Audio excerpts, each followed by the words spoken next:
Where's the money, Lebowski? The Big Lebowski is about a character named Jeff Lebowski, played by Jeff Bridges, a sort of aging pothead who lives in Los Angeles and who becomes the victim of a case of mistaken identity just because he happens to have the same name as a millionaire who lives out in Pasadena.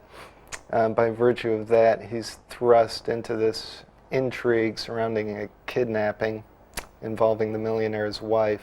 The Big Lebowski started really with us thinking about a friend of ours in Los Angeles who the character that Jeff Bridges plays is sort of loosely based on.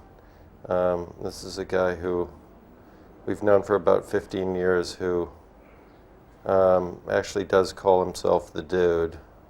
And it was sort of imagining him in sort of the context of a Chandler kind of a story that got us started on the script.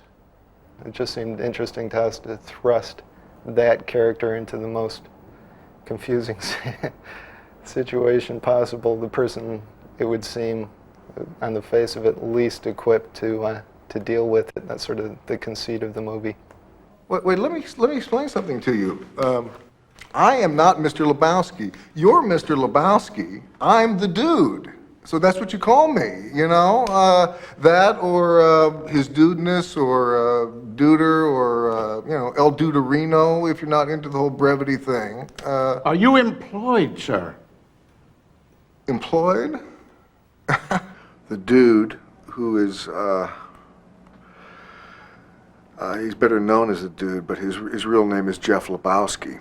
And he gets confused with another Lebowski, a fellow who's, you know, a lot wealthier fella, and he gets mixed up for this guy, and all kind of hell and confusion breaks loose. We have money. Written by men who are unable to achieve on a level field of play. $1 million.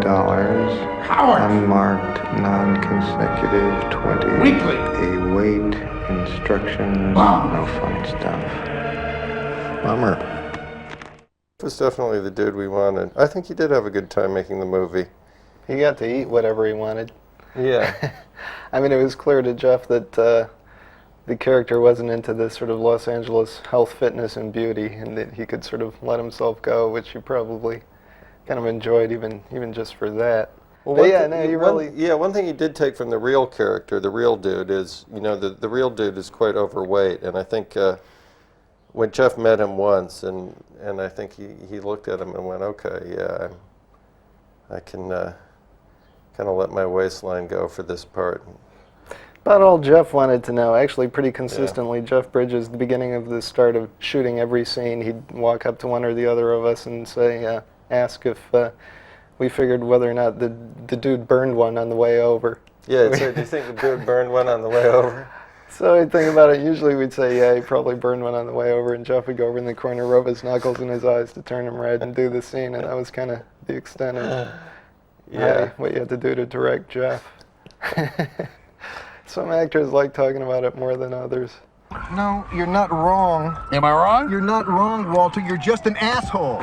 Okay, then. Play Quintana and O'Brien next week. They should be pushover.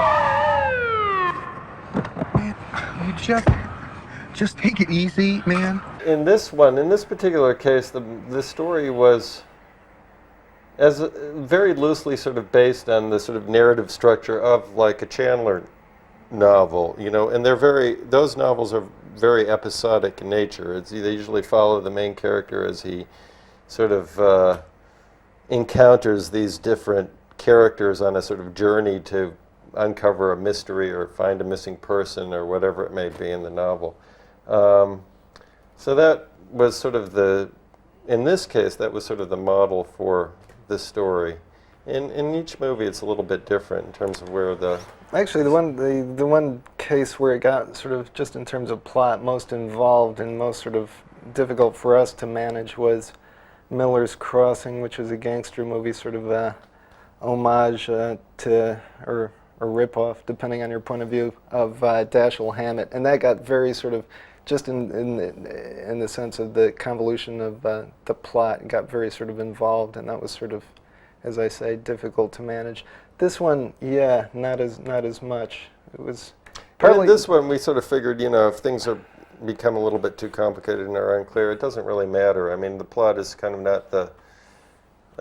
And again, this is similar to Chandler. Right? The plot is sort of secondary to the other things that are sort of going on in the piece. I think, and if people get a little bit confused, it's I don't think really necessarily going to get in the way of them enjoying the movie. Yeah, you look at something like The Big Sleep, and nobody seemed to know, including the people who sort of wrote it, what the hell was going on in that plot either. So The hero, the dude, is not a private eye, but he's really a guy who's a throwback to the characters of the early 70s, late 60s kind of guy. What makes a man, Mr. Lebowski? Dude. Huh? I don't know, sir.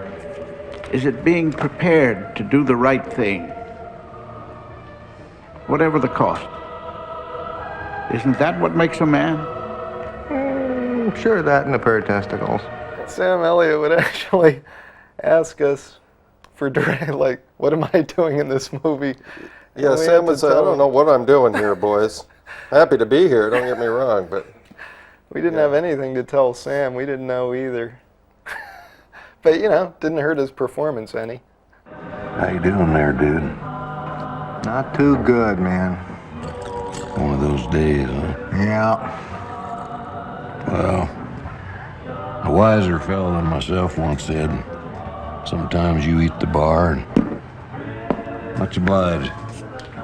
Sometimes the bar while he eats you. That some kind of Eastern thing? Far from it.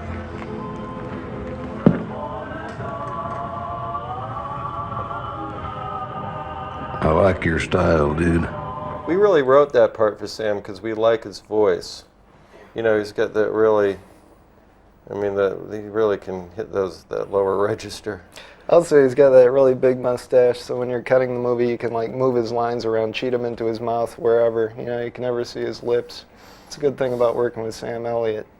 Walter's kind of an interesting character for me. I'm trying to do justice to him. He was written so wonderfully. He's head of a security agency, his own. I think he gets by all right.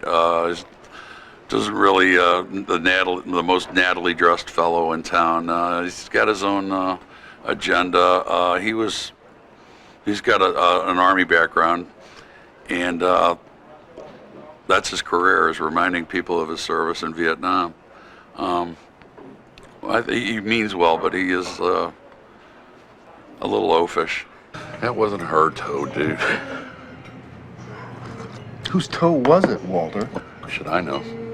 I do know that nothing about it indicates. Man, it the was nail polish, Walter. fine, dude. As if it's impossible to get some nail polish applied to someone else's toe. Someone else. Yours. Where the? Are they You gonna want a get? toe? I can get you a toe. Believe me. There are ways, dude. You don't want to know Walter, about it, believe me. Yeah, but Walter. Hell, I can get you a toe by 3 o'clock this afternoon with nail polish. Yeah, we wrote the Walter part for John, who I guess this is the third movie we've done with him. Well, actually, as we wrote the part that Turturro plays for Turturro and the part that Steve Buscemi plays for Steve, so those parts were essentially written for those actors. Were you listening to the dude's story, Donnie? Walter. Were you listening to the dude's story? I was bowling. So you have no frame of reference here, Donnie. You're like a child who wanders into the middle of a movie and wants to know. Walter, what's the point, man? There's no reason. Here's my point, dude. There's no fucking reason why these. Yeah, Walter, what's your point? Huh? Walter, what is the point? Look, we all know who is at fault here. We saw John Turturro play an Hispanic character in a play at the Public Theater must be about 11 or 12 years ago. And ever since then, we've wanted to write something for him where he plays an Hispanic character. And this just seemed like the sort of right opportunity for it, you know. I mean, and then, you know, to really give him something to sink his teeth into, we made him a child molester.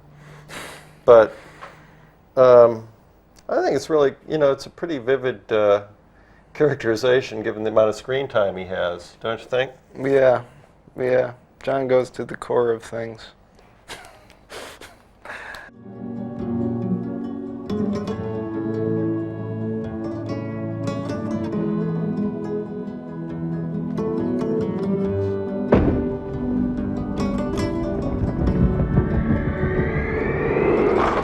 Characters were conceived as being, partners in a dysfunctional marriage, the Jeff Bridges and John Goodman character, they were, and at the point where we were writing the script, we sort of conceived them in the sense that, designed them so that they would be able to, or constantly would be sort of pushing each other's buttons in terms of those kinds of reactions, the sort of getting on each other's nerves and yet still at a certain level really liking each other. One of the things that Jeff, I think, is interesting because one of the things that Jeff sort of came to while we were rehearsing before we started shooting was he sort of conceived the character appropriately as being very sort of mellow and laid back, and yet in practically every scene in the movie, he ends up exploding because of what Walter is doing or saying or making happen. And that was something he hadn't sort of associated on the first reading of the script with the character, but it's very much a part of sort of how the two characters relate to each other. It's a definite buddy movie. That's what I love about it. And the dialogue's just funnier than hell. I mean, it's one of those where you crack the page and you start laughing every 2 pages, enough where you got to sit for 5 minutes and then you can pick it up again. Walter, I love you, but sooner or later you're gonna have to face the fact you're a goddamn moron. Okay, dude, no time to argue. Hey, man! The bridge! Hey, Walter! Hey, Walter! Hey, Walter! There goes the wheel! Okay, dude, your wheel. 15 mph, I roll out. I double back, I grab one of them and beat it out of him. Easy. Lucy! You didn't think I was rolling out of here naked, did you? Walter, 15, dude, this is it. Let's take that hill!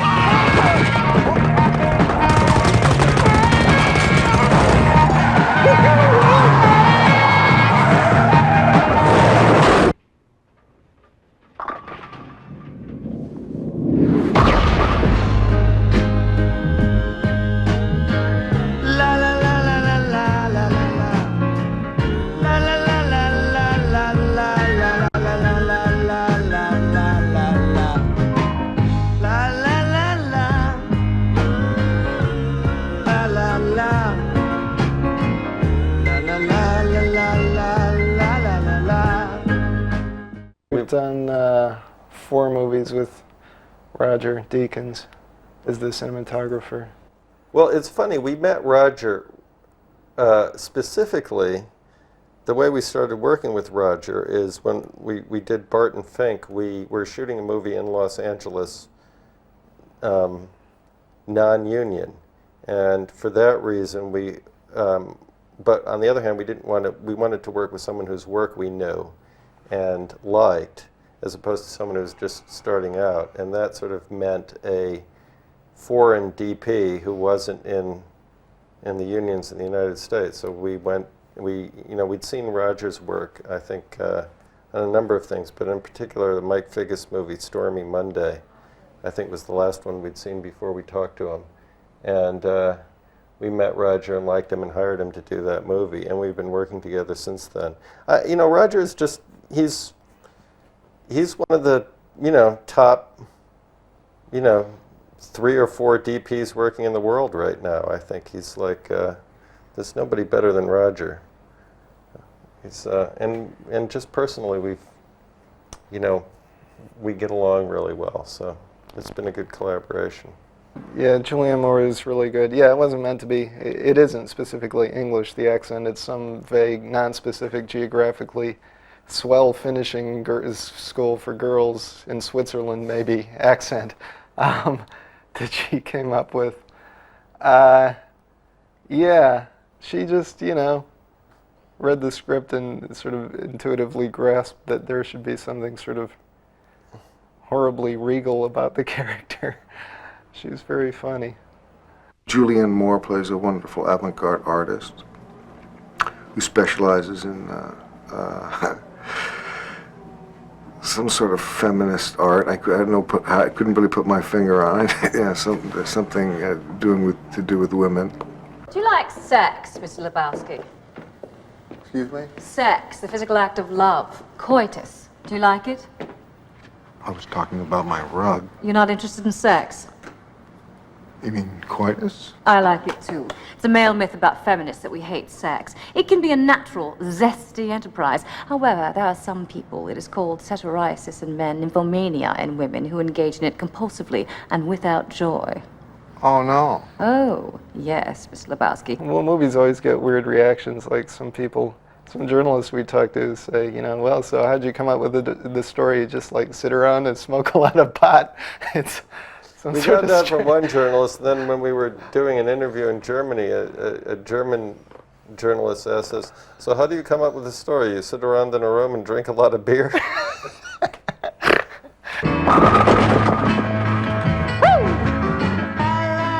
I'm throwing rocks tonight. Steve doesn't say much in the movie. Well, we thought it would be interesting after, he plays sort of a motor mouth in Fargo. He never really shuts up. And so we thought it would be interesting to sort of go the other way in this movie in terms of the character that we wrote for him. Somebody pointed out to us recently that he's been in the past 5 movies of ours and we've killed him in each one. Yeah, I don't know I don't know why. In progressively more gruesome ways, too, actually. Well, not that his death in this one is particularly gruesome, not to reveal too much, but his remains seem to get smaller and smaller in each of our movies. I don't know what we'll do next. No, don't do that. Not on the rug, man. The carpet, it's interesting. We just got a call from Floor Coverings Weekly, a magazine to the trade, about floor coverings, that wanted to do a story on The Big Lebowski because catalyst for the story was the floor covering. So we did a really long, we were so excited about being on Floor Covering Weekly that we did a really long interview with the woman. She was really taken aback. It was the one time we talked to a journalist where they were anxious to get off the phone and were just humoring us as we nattered on about the carpet and all the other floor coverings in the movie. And she promised to send us a copy of the magazine, but it hasn't materialized yet. Yeah, it's hard to believe that there's actually a weekly about floor covering. Yeah, how much is there to say? It's and you would think, by virtue of that, she would be interested in a lot of material about the about the movie. We even offered to pose for a cover picture, the two of us in front of the Persian carpet, which Jeff Bridges' character appropriates, and she was sort of polite but declined. Then we started getting suspicious that maybe the whole thing had been a hoax, and she wasn't actually a legitimate representative from Floor Covering Weekly, but some journalist who'd been turned down for an interview in another context. But yeah, it is true that the movie does, the sort of catalyst for the plot, the whole sort of beginning of the movie has to do with a rug being soiled in a sort of very particular way. And the main character's sort of journey through the movie is an attempt to sort of get redress for his soiled rug. That also was loosely taken from real life. One of the characters that the movie was based on used to have a rug that he would I think, salvaged out of the trash from somewhere, that he would go on and on about how it tied the room together in his little apartment. So, yeah, the rug became a very important element. Yeah, then it just sort of seemed to take off. Actually, literally. I mean, we got into the whole, sort of flying carpet thief of Baghdad thing with his one of his pothead hallucinations. We gave the script to Joel Silver, the producer, who gave us a really interesting note, which we actually ignored but maybe shouldn't have. He said that the movie should have ended with him getting his rug back, or some mention of the rug, which would have been a nice resolution, but he never did do it.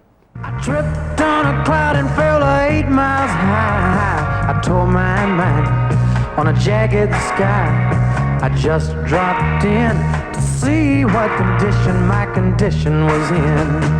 Yeah, yeah, oh yeah, what condition my condition was in.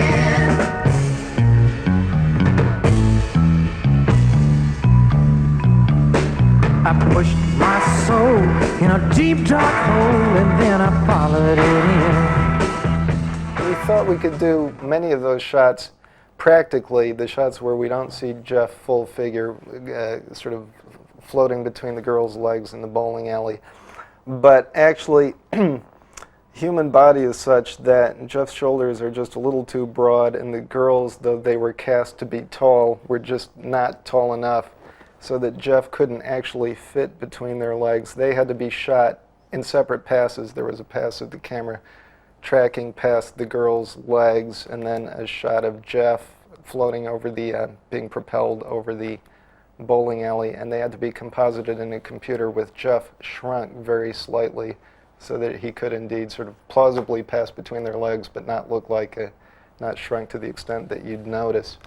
But yeah, all the shots in those shots of Jeff with the dancing girls in the Busby Berkeley sequence are composited in a computer. So they were shot separately. The shots where the camera actually goes through the legs were shot practically on a stage, just with the camera on. Well, we did it two ways. We had a little a skateboard essentially that the camera sat on that was sent down with a motor on it, and the camera was sent down between their legs, and it was controlled by an operator with a joystick. It's similar to a device that we used in the bowling alley where we would chase the bowling balls down the bowling lane. This little motorized skateboard with a camera on it could get up to about 20 miles an hour and chase these bowling balls down the lane. Well, you know, another convention of the private eye movies, I mean Raymond Chandler stories, but again, private eye movies generally is at some point the private eye gets slugged or gets slipped the Mickey fin or whatever and goes into some sort of delirium or hallucination. That's sort of certainly a hallmark of the movies and in many of the novels that movies are based on as well. So in that respect, it was sort of, we had license to do it by virtue of the genre, but also it seemed like we had a special license to do that sort of splashy thing by virtue of the characters being a heavy drug user. So, you know, it just it lets you do things that are sort of a departure from the rest of the movie and do make, in a sense, come out of nowhere, sort of stylistically not like the rest of the movie. I got up so tight I couldn't unwind. I saw so much, I broke my mind. I just dropped in to see what condition my condition was in.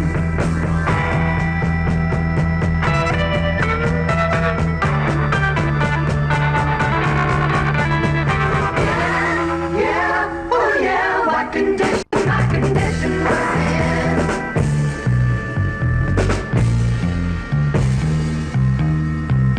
Someone painted April Fool in big black letters on a dead-end sign. I had my foot on the gas as I left the road and blew out my